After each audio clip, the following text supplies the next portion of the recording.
Marcus stood in silence for what felt like an eternity, weighing the impossible choice before him. The queen consort watched his face intently while her secretary shifted nervously near the door. Outside, the aircraft engines continued their steady hum, waiting for a decision that would affect far more than just one person's travel plans. Finally, Marcus spoke with measured authority. "Your Majesty, I cannot make this decision based solely on what you've told me. I need to contact the king directly and inform him of the situation. This is beyond my authority as head of security." His words carried the weight of 15 years of loyal service, but also the recognition that some decisions were too important for him to make alone. Catherine's face showed a mixture of disappointment and understanding. "Captain, if you contact the king now, he'll order me to remain in the country.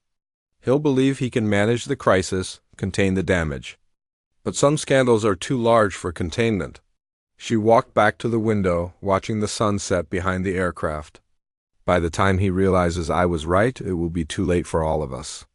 Marcus pulled out his secure satellite phone, the direct line to the king that he had used only twice in his entire career.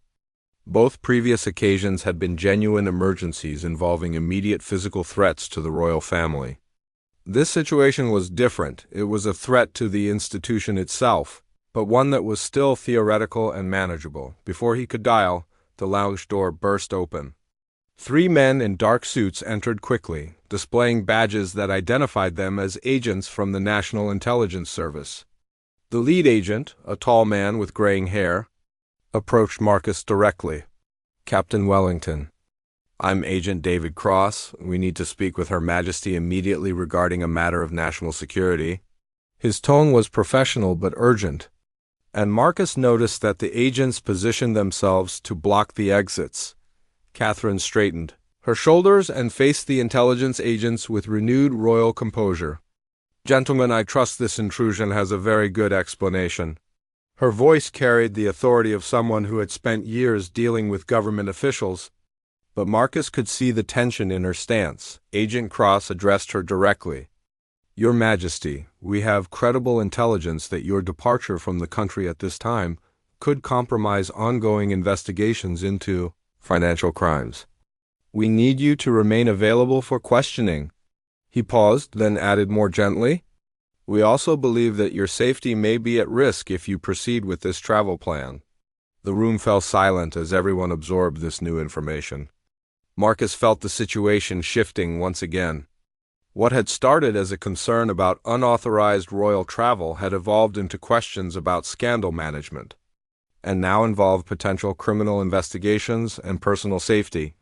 Catherine's secretary stepped forward nervously. "Agent Cross, Her Majesty has committed no crimes. Any financial irregularities were oversights that occurred before her marriage, and they've all been properly documented and reported to the appropriate authorities." "We understand that. But there are other parties involved who may not want those oversights to become public knowledge," Agent Cross replied. "People who have invested significant resources in keeping certain information quiet, and who might view Her Majesty's departure as a betrayal of their agreements."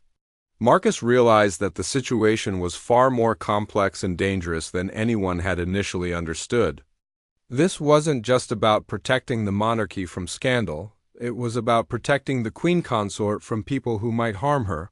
To prevent their own exposure, Catherine sank into one of the leather chairs, the weight of multiple competing pressures finally showing on her face.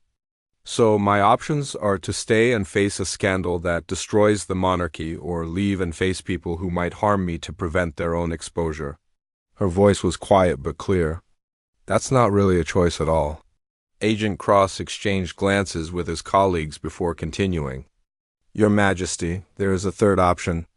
We can offer you protection while the investigation proceeds, and we can coordinate with media outlets to manage how information is released. The scandal may be unavoidable, but we can control the timing and presentation." Marcus stepped forward, his duty finally becoming clear. "Your Majesty, my oath is to protect you and the crown. Right now, that means ensuring your safety above all else. If these agents can guarantee your protection while allowing the proper authorities to handle the investigation, that seems like the best path forward." Catherine looked around the room at the faces surrounding her, the intelligence agents with their serious expressions, her nervous secretary, and Marcus with his steady, reliable presence. And the aircraft? The plans I've made? The aircraft can wait, Agent Cross said simply. The pilots have been briefed on the situation and understand that departure may be delayed indefinitely. He paused. Your Majesty, we're asking you to trust us to find a solution that protects both your safety and the institution you serve. As the evening light faded outside the lounge windows, Catherine made her decision. She stood slowly, smoothed her coat, and looked directly at Marcus. Captain Wellington, I place myself under your protection and the protection of these agents. Cancel the flight. Her voice carried the resigned dignity of someone who had accepted that some situations cannot be solved by running away from them. Marcus felt a wave of relief mixed with renewed responsibility. The immediate crisis was resolved, but he knew that the larger challenges were just beginning. The Queen Consort was safe for now, but the scandal, the investigation, and the threats to her safety would all need to be carefully managed in the days and weeks ahead.